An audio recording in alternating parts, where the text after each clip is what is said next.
Christ's prayer template engages God as our Abba Father, where we can have conversation with Him without any restriction, without any kind of boundaries, but to approach Him as our Abba.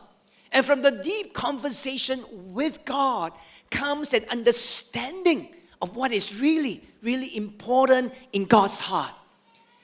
And verse 10 reinforces the importance of seeking God's heart and mind. Look at verse 10 right now in Matthew 6. It says this, where Christ went on to teach, "Your kingdom come, your will be done on earth as it is in heaven."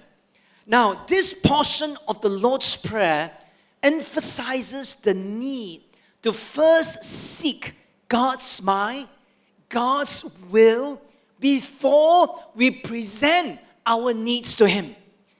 Now, how many of you here, you want to experience answered prayers every time you pray to God over issues of your life? How many of you want to experience that? Amen. Oh, 5 of you? Plus the one on top, 6, thank you. Let me ask one more time. How many of you really want to experience God answering your prayer every time you pray? How many of you? Yeah, many of us, isn't it?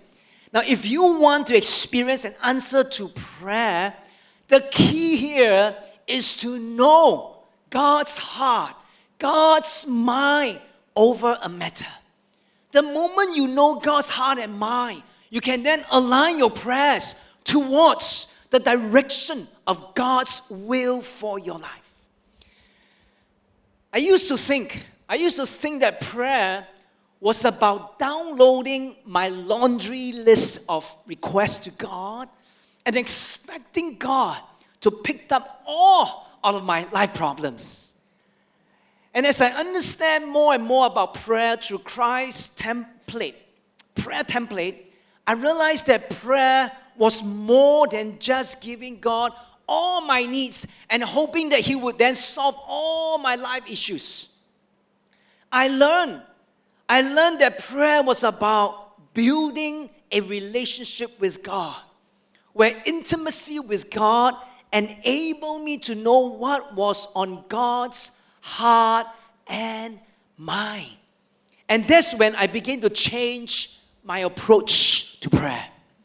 Instead of always downloading my issues to God, I changed my approach, and now I approach Him to ask God for His heart, His mind over the issues that I will bring before Him. Instead of saying, "God, can you do this? God, can you do that for me?" I would now ask, I say, "God, what's your heart and will for this matter?" Instead of insisting on my desire, my will in a matter, I would now pray. I say, "God, what is your desire for this matter? And what do you want me to do in this situation?" And I realized that the moment I approached God in this matter, something changed within me. My relationship with God was no longer transactional. It has now become relational. And when I have this relationship with God, I am not disappointed with God when my prayers are not answered the way I want.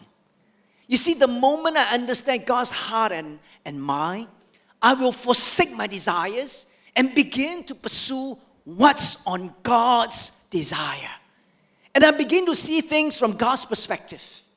And I change my prayers to align with God's heart and mind. And in this process, I begin to participate in God's purpose on earth through my prayers.